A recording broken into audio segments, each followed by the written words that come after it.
Halo Sobat Book Reading 12 yang berbahagia, jumpa lagi. Kita akan melanjutkan pembacaan buku, melanjutkan yang kemarin, buku Memaknai Kematian Agar Mati Menjadi Istirahat Paling Indah, karya Jalaluddin Rahmat.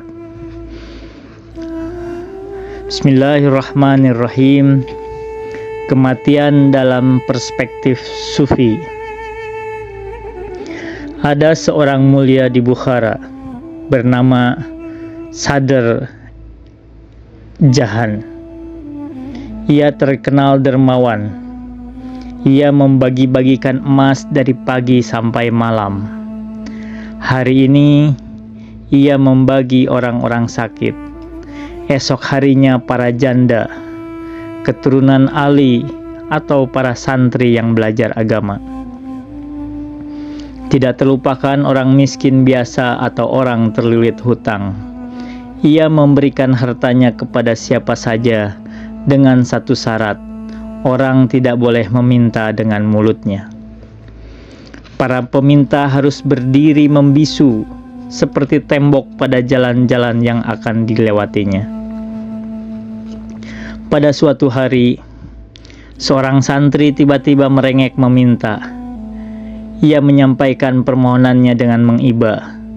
Sadr Jahan tidak mempedulikannya. Pada hari berikutnya, ia membungkus kakinya dengan kain lusuh dengan kepala menunduk, menunjukkan bahwa kakinya patah. Sang dermawan itu tetap tak acuh. Ia tak dapat mengampuni dosanya, yakni meminta dengan berkata. Berikutnya lagi, ia mencoba menutup mukanya dengan jas hujan atau menutupkan cadar ke kepalanya, lalu berkumpul bersama para wanita tua. Sadr Jahan juga masih mengenalnya. Akhirnya, pagi-pagi sekali ia pergi ke tukang kafan. Ia berkata, "Bungkuslah tubuhku dengan kain kafan. Letakkan aku di pinggir jalan, duduklah kamu di sampingku. Jangan buka mulutmu, tunggulah sampai Sadr Jahan lewat. Mudah-mudahan ia mengira aku mati. Ia akan melemparkan uang emasnya untuk membantu biaya pemakaman." Seperti yang direncanakan, Sadr Jahan melewati orang itu, melemparkan uang emas ke atas kain kafannya. Karena khawatir uangnya disambar orang, santri itu mengeluarkan tangannya, juga kepalanya. Sambil ketawa ia berkata kepada Sadr Jahan, "Akhirnya aku memperoleh kemurahanmu juga." Ia menjawab, "Sebelum kamu mati, hai orang kepala batu, kamu tidak akan memperoleh anugerahku. Rahasia mati sebelum mati inilah dia. Setelah mati, barulah kamu mendapat karunia. Hai penipu, tidak ada cara lain selain kematian untuk bisa menggapai Tuhan." Jalaluddin Rumi. Lewat cerita di atas, Jalaluddin Rumi menafsirkan hadis Nabi Shallallahu Alaihi Wasallam, "Mutu qabla an tamutu." Matilah kamu sebelum kamu mati. Di sini disebut dua kali kata mati untuk menunjukkan dua kematian. Kematian pada kata tamutu adalah kematian alami, al-maut at-tabi'i. Inilah kematian yang kita kenal. Kematian pada kata perintah mutu adalah kematian mistikal, kematian ego atau kematian diri. Ibnu Arabi menyebutnya al-maut al-iradi, kematian keinginan. Kita mulai pembahasan ini dengan kematian yang pertama. Ibn Arabi dan para sufi menganggap kematian yang pertama ini sebagai kembali kepada Allah secara terpaksa. Rujuk idtirari. Semua makhluk akan mengalami kematian jenis ini, suka atau tidak suka. Dalam seluruh perjalanan kembali kepada Allah, kematian hanyalah salah satu episode antara barzakh yang terentang antara dunia dan akhirat.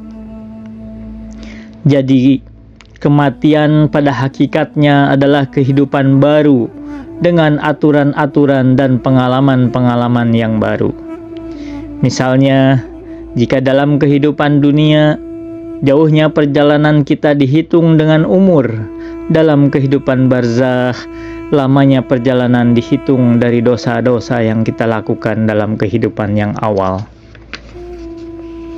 Banyak kitab ditulis para ulama tentang episode barzakh ini. Saya hanya akan mengutip sedikit dari tulisan Sadr al-Din al-Qunawi, wafat tahun 1274,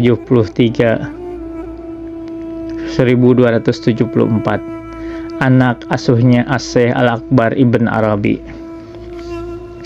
Ketahuilah, semoga Allah menolongmu dan membersihkan kamu dari kegelapan dunia fana, bahwa ruh manusia diciptakan untuk hayat yang kekal dan kehidupan yang abadi. Menurut wahyu Tuhan, kesaksian para nabi, dan kesaksian para kekasih Tuhan, dan penjelasan para ulama serta orang-orang arif, kebinasaan dan ketiadaan tidak mengenai ruh. Janganlah kamu mengira orang yang terbunuh di jalan Allah itu mati. Mereka hidup di sisi Tuhan mereka. Quran Surat Ali Imran ayat 169. Kekuatan maut menjemput alam raga, namun kematian tidak punya jalan ke alam ruh. Kamu diciptakan untuk keabadian tanpa akhir. Kamu hanya akan dipindahkan dari satu tempat ke tempat yang lain. Kubur hanyalah salah satu taman surga, riyadun min riyadil jannah, atau salah satu tepian neraka, hufratun min hufarin nar. Di rumah itu, penghuni ruh dan nafas akan melihat matinya kematian, sehingga tidak seorang pun akan mati. Pada hari kebangkitan, kematian akan dibawa dalam bentuk kambing berwarna garam dan disembelih di antara surga dan neraka. Ketahuilah, semoga Tuhan menyingkapkan tirai dunia fana dari pandanganmu, bahwa jika manusia melepaskan keterikatannya kepada tubuh indrawi dengan kematian fisik, dunia pertama dalam perjalanan mereka adalah salah satu firman Tuhan yang menakjubkan yang bernama barzakh. Al-Quran yang agung mengatakannya sebagai berikut: di hadapan mereka ada barzakh sampai hari mereka dibangkitkan. Quran Surat Al-Mu'minun ayat 100. Pertanyaan munkar dan nakir yang disabdakan Nabi Shallallahu Alaihi Wasallam terjadi dalam bentuk tubuh di alam ini. Di dalam keanehan barzakh ialah perbuatan baik dan jahat yang dilakukan manusia di dunia sekarang akan terlihat kembali di sana dalam bentuk yang tepat. Pada hari ketika tiap-tiap diri mendapati segala kebajikan dihadapkan di mukanya, begitu juga keburukan yang dikerjakannya. Ia ingin sekali sekiranya antara ia dengan hari itu ada masa yang jauh. Quran Surat Ali Imran ayat 30. Keajaiban barzakh tidak terhitung. Sifat-sifat keadaannya akan terus berlangsung sampai hari dikumpulkannya tubuh-tubuh. Di antara peristiwa yang paling menakjubkan dalam kematian, seperti yang banyak disebutkan dalam Al-Quran dan hadis, adalah sakaratul maut. Saya tidak akan membahasnya di sini dan hanya akan mengutipkan buat Anda kisah berikut ini. Pada suatu hari, Israel mendekati Musa alaihissalam. Musa bertanya, "Apakah engkau datang untuk mengunjungiku atau untuk mencabut nyawaku?" Israel menjawab, "Untuk mengambil nyawamu." Musa berkata, "Bisakah engkau beri kesempatan kepadaku untuk melakukan perpisahan dengan anak-anakku?" Israel menjawab, "Tidak ada kesempatan untuk itu." Musa bersujud kepada Tuhan, memohon agar memerintahkan Israel untuk memberikan kesempatan kepada Musa menyampaikan kata perpisahan kepada anak-anaknya. Tuhan berkata kepada Israel, "Berikan kesempatan kepada Musa." Israel memberinya kesempatan. Musa alaihissalam mendatangi ibunya dan berkata, "Saya sebentar lagi mau melakukan safar." Ibunya bertanya, "Safar apa?" Musa berkata, "Perjalanan ke akhirat." Ibunya menangis. Kemudian Musa mendatangi istrinya. Ia mengucapkan perpisahan kepada istrinya. Anak-anak mendekati pangkuan Musa alaihissalam dan menangis.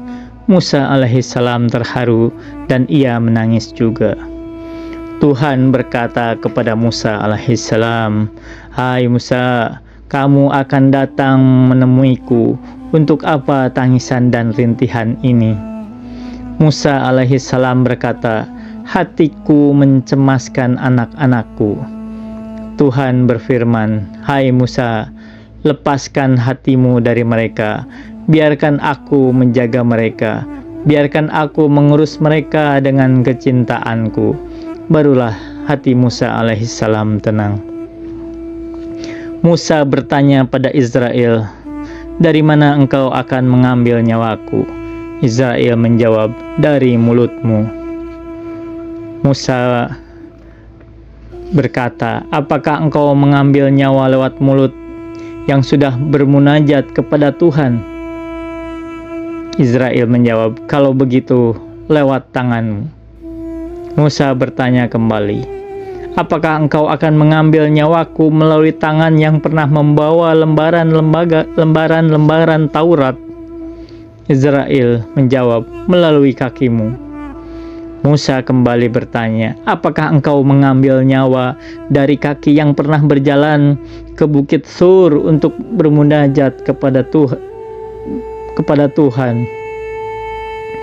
Israel kemudian memberikan jeruk yang harum untuk dihirup Musa, dan Musa menghembuskan nafas yang terakhir.